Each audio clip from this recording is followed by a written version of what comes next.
വെള്ളിയാഴ്ച റമദാൻ മാസപ്പിറവി നിരീക്ഷിക്കാൻ സൗദിയിൽ ആഹ്വാനം. മാസപ്പിറവി ദൃശ്യമായാൽ മാർച്ച് 1 ശനിയാഴ്ചയാകും നോമ്പിന് തുടക്കം. മാസപ്പിറവി ദൃശ്യമായില്ലെങ്കിൽ മാർച്ച് 2 വ്രതാരംഭം.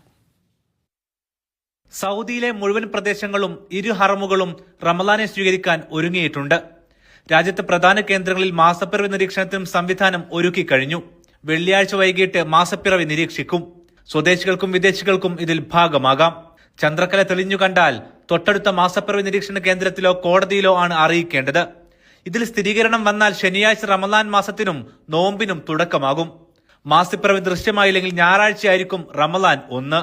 ഇത്തവണ സൗദിയിലെ റിയാദ്, ഖസീം, ഹായിൽ, അൽജോഫ്, തബൂക്ക് എന്നിവിടങ്ങളിലും ഹൈറേഞ്ചിലുമെല്ലാം തണുപ്പിലാണ് നോമ്പെത്തുന്നത്.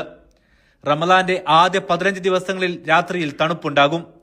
തുടർന്നുള്ള 15 ദിവസങ്ങളിലും മികച്ച കാലാവസ്ഥയുണ്ടാകുമെന്ന് കാലാവസ്ഥാ കേന്ദ്രം പറയുന്നു.